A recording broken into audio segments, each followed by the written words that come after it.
we're going to talk about a young soldier, and we're just going to call him Private Eddy. Now, Private Eddy is stationed at Fort Moultrie on Sullivan's Island in 1827. Now, Private Eddy, just an enlisted soldier, but he's got some extra duties. He's allowed to go out and get supplies and pick up things for his unit and also the fort, so he's probably attached to the quartermaster in some way, shape, or form.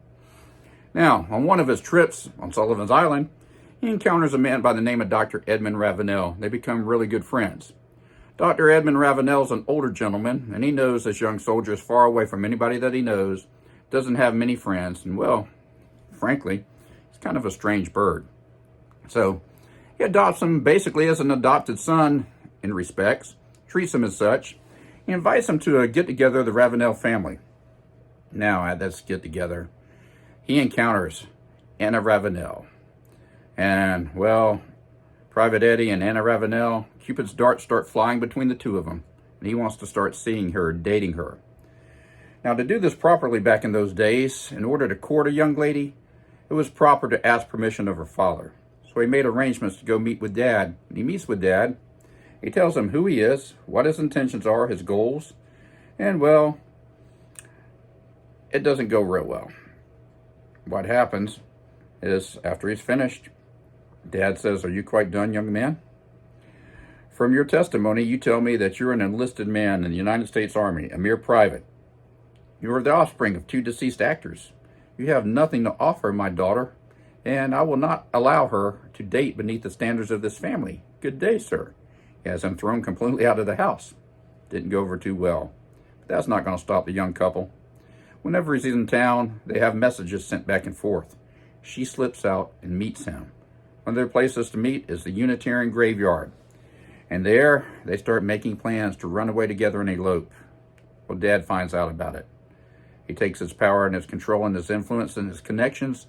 He has the young man restricted to base. He's not allowed to leave without an escort. He's stripped of his extra duties. Well, that's good and bad. It's good because a yellow fever epidemic hits the city of Charleston. And because he's restricted to base, he's basically quarantined and does not come into contact with the yellow fever. It's bad because the yellow fever kills many, many people in the city of Charleston, including his beloved Anna Ravenel. The man is distraught. He is heartbroken. He wants to go and basically pay his respects, but Dad will not allow it. He says if he shows up, he will have him arrested on the spot. Well, he knows this young man's type, though. He knows that's not going to stop him. So Dad takes his money and his power, and, well, he buys 6 plots in the Unitarian graveyard. He has all of them dug. 5 of them he has filled in with bricks. The 6th one they place Anna Ravenel in the private service, and they cover them all up, and they leave them unmarked. So when the young man shows up, AWOL, absent without leave, he finds 6 unmarked graves, and he has no idea which one his beloved Anna Ravenel is in. So the young man decides, if I'm AWOL for 1 day or 6 days, it's not going to much matter. So for 6 consecutive nights, he takes a turn sleeping on one of those graves. The first night, first grave, he begs her forgiveness. He cries about why he wished he had run away with her. And then each night it gets progressively worse until the 6th night, he's a completely broken and destroyed man. He comes out that morning, returns to Fort Moultrie, turns himself in.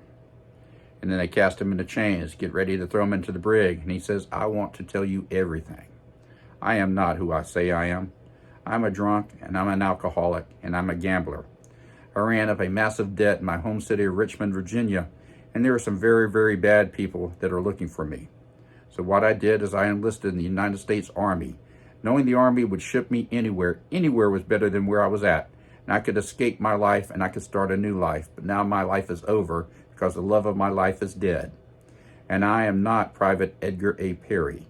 My name is Private Edgar Allan Poe." Poe served at Fort Moultrie in 1827 underneath an alias, Edgar A. Perry. His time here in the Low Country influenced him. In fact, the balloon hoax, the oblong box, were based in Charleston. Also, the gold bug, one of his most famous stories, was based on Sullivan's Island, and Dr. Edmund Ravenel was the inspiration for the lead character. But those are not the only works that the Charleston area influenced Poe in. There is one tale that may be associated with this story. And, well, the first line starts out Long, long ago, in a city by the sea, there lived a maiden that you shall know by the name of Annabel Lee. Well, Bruce, you said her name was Anna Ravenel. Well, yes, I did. But in the Unitarian graveyard, there is now a small marker with the initials ALR, Annabel Lee Ravenel. It's buried in the Lee family plot, her mother's maiden name. That's why Poe could not locate her. There's also another little poem, lesser known, called The City in the Sea. And we believe that has a connection to Charleston, too, in Poe's time here. And the stanza goes, resignedly beneath the sky, the melancholy waters lie, so blend the turrets and shadows there, that all seem pendulous in the air. But from a proud tower in the town, death looks gigantically down. Think about how Poe looks at things. Think of death. We've all seen the Grim Reaper and his hooded cloak.